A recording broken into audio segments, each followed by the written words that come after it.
Hey, what's up, people? What's today? Thursday. Let me take all this off. I had a thought, and I'm going to take my time because I'm going to try to articulate this properly. This is just something for some of us to think about. Let me start off with a question. How many of us have grown up trying to figure out why we're the way we are, not realizing that it could have been, we could be holding on to stuff that isn't even ours? And I say that, hear me out. I think of those women who have gotten pregnant. Those who, I'll say this. Let me back up again. How women carry their pregnancies, I really feel, determines a lot of what their child experiences or feels or how they deal with themselves. Now, hear me out. This is just a thought. So don't crucify me. This is just a thought. Say, for instance, those people who, okay, since this whole Arizona abortion thing, let's say women who were sexually assaulted or raped, molested, and chose or were forced to carry the child. The trauma and the feeling that the mother may have had about the perpetrator and the child inside, those feelings. If even if they were in a marriage or relationship where their partner turned out not to be who they thought they were, even the woman was just not a good person, as far as not a very positive thinking, positive minded person.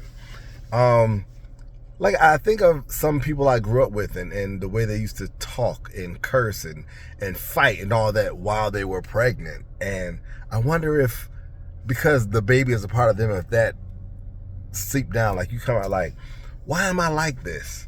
And then you hear, because a lot of us have not been told true stories about our parents' childhoods or who they were. They give us a lot of us get the sanitized version, if we get a version at all.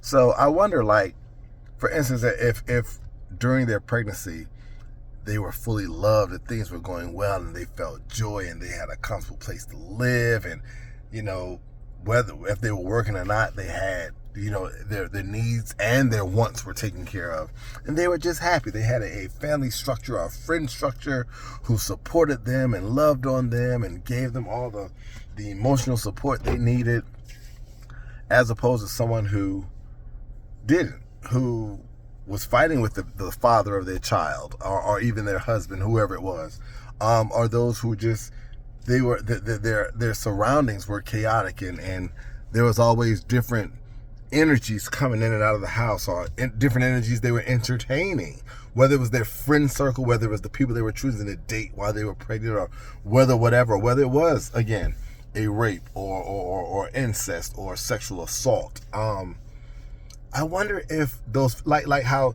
some you hear the stories of some mothers look at certain children who they look so much like the father, and they have something against their own child because they're really, that whole, they never got healed from whatever the trauma was. And I wonder if mothers pass that on to their babies. And if that is the case, that may put some perspective into why some of us are and I say us, some of us are the way that we are. And until, sometimes you just need the right words or to formalize, or to, what's the word I'm looking for? Y'all know what I'm trying to say. To express what we've been feeling. It's like you always felt something, but you couldn't put a finger on it, if they say, and someone comes through and says it for you. And so maybe if that's the case, if you can't have a conversation with your parents, whether they're no longer here, or your mother, whether she's no longer here, or whether she's just mentally, emotionally not in a place to receive this type of conversation, maybe it's time for therapy. Maybe you can unpack some of those things in therapy. But that really, really hit me. Like, even with this abortion thing, being forced to carry a child that you don't want, even if it wasn't an intentional relationship, a loving relationship, but you're not ready to be a mother, being forced to carry that child, all those feelings that you have, and everybody does not have maternal or paternal instincts. Some people, our bodies just create reproductive organs. And some people aren't mentally, emotionally prepared to be a parent. And so all that feeling, whatever they're feeling, the child is feeling as the baby, the embryo, whatever you call it, all, is being the fetus. It's feeling all of that, and it's receiving all of that energy, and it's getting that for 9 good months. And then chances are, when they come out, they're still around that environment, but now they can actually see what's going on. So I hope this makes sense. I hope it makes sense in my head. And I hope the way I'm relaying it is making sense. I just wonder if some of us behave the way we do and act the way we do because of what our mother was experiencing while she was pregnant with us. And particularly in those instances where it feels like you're two people, like you do certain things you really don't like that you do it, but it's so much a part of you.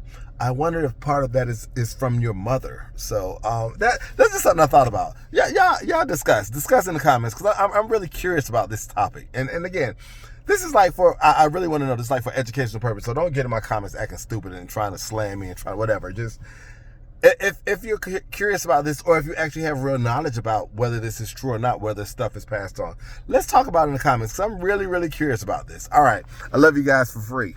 Peace.